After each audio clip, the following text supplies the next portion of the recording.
Hi there and welcome to Gaining Vision. I'm Melanie. Have you had an opportunity to subscribe to the channel yet? If not, take a second, hit subscribe, and please don't forget to like and share. Have you ever had a coach or are you a coach? What is a coach? Well, a coach is someone that's there to help guide you along the way. So, for example, you may have a running coach that'll help encourage you to do better, try harder, do different things. You may have a coach at school for a team. You may also have a coach for business. Somebody that's there to support and guide you, but not do the work. I've recently taken on the opportunity to coach a club in Toastmasters. So this is a club that has been struggling to retain its members. And the particular club I'm coaching is a corporate club, so they meet at lunchtime once a week. They only have 12 members, but yet maybe 3 to 6 of them show up every week for their meetings. They've struggled in making sure that they're meeting all of their points and stuff like that on the DCP program. So we want to help them by trying different things as a coach to encourage change and help them think of things maybe outside the box they may have not. The question is, what happens when the coach is making suggestions and the people aren't buying into it? You have to really do a sales pitch as a coach to encourage and convince the members or the person you're working with that this is what they need to be doing. So for me, I've suggested a recovery plan for their club, how they can get back on track and attract new people to join and possibly take their level of learning up. We struggle with this as coaches because when we don't get the response that we're hoping for. And it's always tough to have a coach in a club when there's a president that wants to do things their way. But clearly, if their situation wasn't in the form they wouldn't need a coach. But it's not our job as coaches to do the work. We can guide, we can encourage, and we can implement certain pieces, but it has to be the participants, the ones that buy into it, that do the work. It's the same thing with a coach of a sports team. He can't get on the field and play, but he can coach and encourage and make suggestions to the players of how best for them to win the game. It takes a certain personality to be a coach. You can't go in and say, you got to do this, and this, and then leave. You have to be nurturing. You have to be supportive. You have to be encouraging. This can be challenging for some people because it takes a lot of effort to be coach.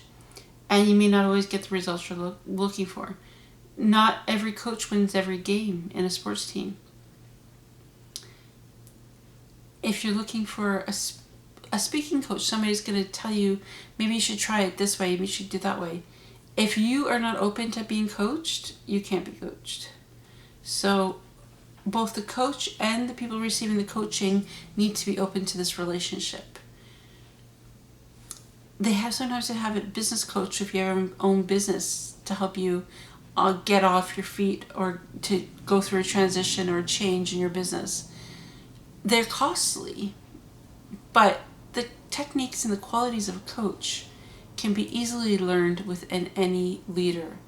And I think these are beneficial for all leaders to have, because you never know when you're going to have to coach an employee, a teammate, or a member of a club to help them get back on their feet and get situated to where they want to be. I know for firsthand, I joined a Toastmasters club in March, and they only had 2 members. They had a club coach, and the club now has 24 members. He worked his butt off to bring world-class things to this club. And I'm like, oh my gosh, how am I going to be like that? Well, I can't be like that. I have to be myself, and I have to use my techniques and coaching style to help this club. But what do you do when the club or the person you're coaching isn't receptive to the coaching style? It's a challenge. And in fact, there are groups for coaches to talk about these issues exactly. I find the best approach is to include the boss or the person in charge or the one you're working with in all of the decisions and ideas that you're coming up. Come up with them together, because then it's their idea as well. Your job is just to guide and to suggest, not do, as a coach, which is sometimes challenging because you just want to get it done. But the reality is, after you're gone, then what happens to the club or the person?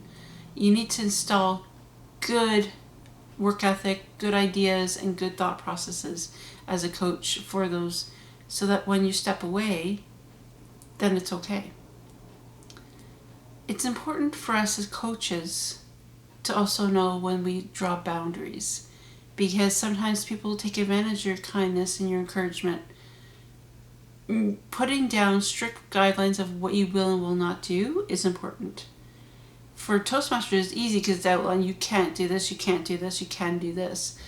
But for business coaches, for speaking coaches, things like that, you do things on your own time, you don't have that benefit. You have to put those up yourself. Know that your time is valuable. Know that if they're not open to your ideas, nothing's going to change. So don't waste your time. But if you see potential and you see help come, like that they're willing to work towards change, put your full effort in, because you never know what's possible. Anything could be possible. And it's important to recognize in everybody the coaching ability and the coachability. So look at the people in your life. Can you help by coaching them? Are there opportunities for you to be coached? Be open to it, because change is always good when it's in the positive direction. Until next time, please don't forget to subscribe to the channel, like and share, and I'll catch you later.